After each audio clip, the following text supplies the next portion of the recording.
Le agradecemos a Arturo Espinosa Silis, es fundador y director del Laboratorio Electoral. Muchas gracias, como siempre, por acompañarnos y muy buenos días, Arturo. Muy buenos días, me da mucho gusto saludarles. Gracias, muy amable. Bueno, ustedes llevan un recuento muy puntual de estos hechos de violencia y, sin embargo, lo ocurrido en Guanajuato no está dentro de las 3 entidades más peligrosas. Dice ahí Guerrero es una de ellas, Michoacán es otra y Veracruz. ¿En qué lugar está Guanajuato? La verdad es que Guanajuato, sorprendentemente, no es una de las entidades en donde más hechos de violencia se hayan presentado. De hecho, lleva muy pocos. Es de las entidades, digamos, con menos violencia electoral.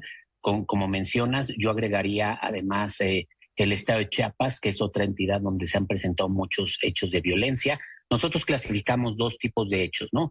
Aquellos que son agresiones, aquellos ataques, pero que no le cuestan la vida a las personas, y aquellos que son asesinatos, es decir, que sí les cuestan la vida a las personas. Y en función de esto, lo que advertimos es que hacemos un mapa de riesgos. Hay entidades en donde la violencia electoral está desatada, incluso yo creo que en ciertas zonas de esas entidades la posibilidad de llevar a cabo elecciones está comprometida por la violencia. Y hay muchos casos, tanto de ataques, atentados, amenazas, secuestros, como de asesinatos. Guanajuato no es una de ellas. A mí me parece que el caso de Guanajuato es una coyuntura particular. Fue algo que se hizo de manera muy notoria, muy escandalosa, por decirlo así.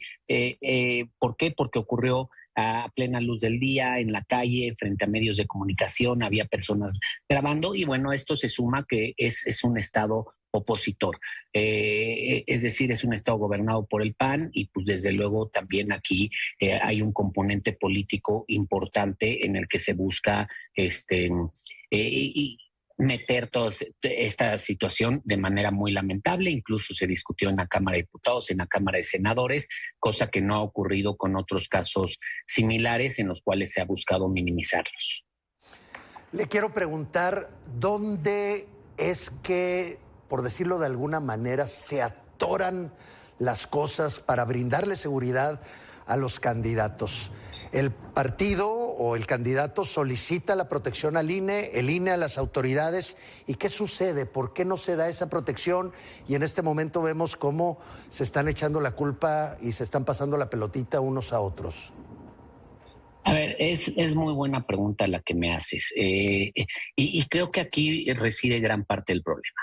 Primero, pues al gobierno federal le ha costado mucho trabajo reconocer que la violencia electoral es una realidad y que se está golpeando a las elecciones, se está atacando a los candidatos, a las precandidaturas.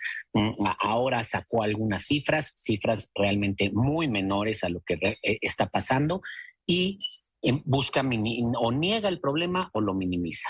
El segundo tema es, se quiere responsabilizar a las autoridades electorales de algo que no es su facultad, no es su atribución. Las autoridades electorales no tienen atribuciones, no tienen facultades en materia de seguridad, en materia de protección a las candidaturas o a las precandidaturas. Esto es algo que le corresponde a las instancias de seguridad a nivel local y a nivel federal. ¿Y por qué te digo a nivel local y a nivel federal? Porque si bien gran parte de estos hechos de violencia ocurren en el nivel municipal, eso es algo que tenemos registrado de 2018, 2021 y lo confirmamos ahora en 2024. La gran mayoría de los ataques, de los asesinatos, de los casos de violencia se dan en candidaturas municipales. Si bien en principio se podría creer que le toca al ámbito local, se tratan muchas veces de organizaciones criminales, del crimen organizado, y esto es competencia federal, y la federación poco está haciendo realmente. Además, el otro punto, y esto ayer justo que varios medios de comunicación decían, pero es que se avisó al instituto, se pidió protección al instituto. Está bien, o sea, sí se avisó y sí se pidió protección, pero de entrada es la ventanilla equivocada. El Instituto Electoral lo único que puede fungir es como un intermediario para hacer la solicitud a las instancias de seguridad estatales o federales. Quienes brindan la protección son las instancias de seguridad, no es la autoridad electoral. Creo que ahí debemos de dejarnos de burocracia, debemos de dejar de lavarnos las manos, debemos de dejar de darle vueltas al asunto y las instancias de seguridad en todos los ámbitos tienen que tomar cartas en el asunto y tienen que responsabilizarse por lo que está pasando en el país. Es una ola de violencia que ha sido llamada con un foco rojo como algo preocupante en estas elecciones, no solo por organizaciones nacionales, no solo por especialistas y analistas, también por organizaciones internacionales.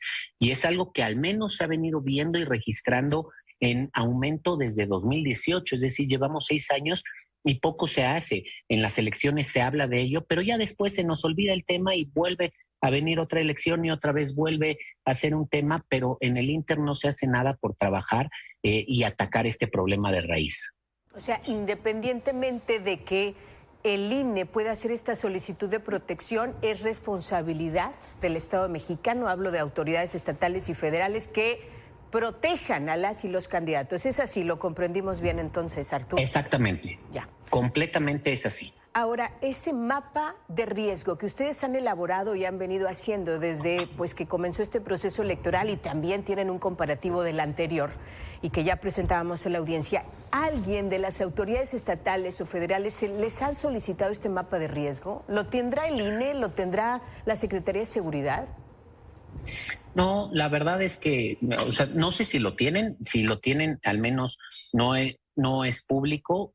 A nosotros nadie nos ha buscado, nuestra información es pública. Ayer, por ejemplo, veía algunas intervenciones en el Senado de la República y vimos que estaban usando nuestros datos, pero nadie se ha acercado ni a nosotros y en general a quienes nos ocupamos de este tema a revisarlo. De entrada, uno de los primeros puntos es, pues, hay poca información pública, ¿no? La información que hay, la verdad es que es bastante escueta, pero bueno, pues con lo poco que hay, algo se puede hacer. En 2021 el Tribunal Electoral le ordenó al INE hacer un mapa de riesgos a partir de lo que resolvió en la sentencia respecto a la elección a la gobernatura de Michoacán, en donde tuvo por acreditado la intervención del crimen organizado, la incidencia y la injerencia en la elección de organizaciones criminales.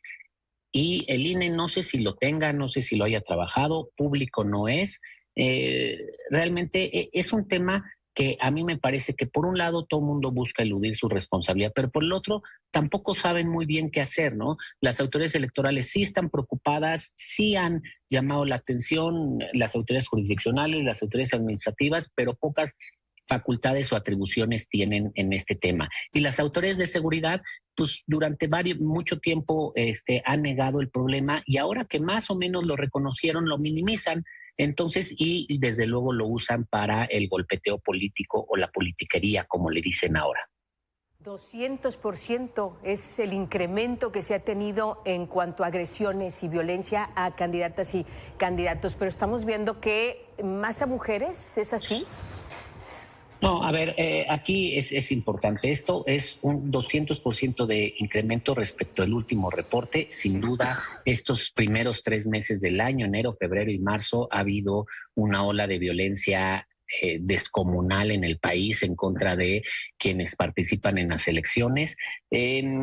Coincide, lo hemos dicho varias veces, con la conclusión de las precampañas, con el registro de las candidaturas, que es en el momento en el que se busca incidir, poner gente afín, poner gente que sea cercana a estas organizaciones criminales, y no advertimos ni un sesgo de género. En general, la mayoría de los casos han sido enfocados en hombres, no hay un sesgo de género, pero tampoco advertimos un sesgo partidista, es decir, evidentemente hay más atentados en contra de candidaturas de Morena, es el partido mayoritario actualmente en el país, le siguen casos en contra de personas del PAN y de Movimiento Ciudadano y del PRI, pero no hay un sesgo partidista. Esto no es una cuestión de género, no es una cuestión de ideologías políticas, es una cuestión de buscar incidir en el ámbito municipal. Arturo Espinosa Silis, fundador y director del Laboratorio Electoral, muchísimas gracias y muy buenos días. Muchas gracias, muy buenos días, gracias por la entrevista. Gracias, Arturo. Gracias. Estamos atentos de ese recuento y lo que queremos es que ya pare la cifra, claro, que no haya más asesinatos. Ya va.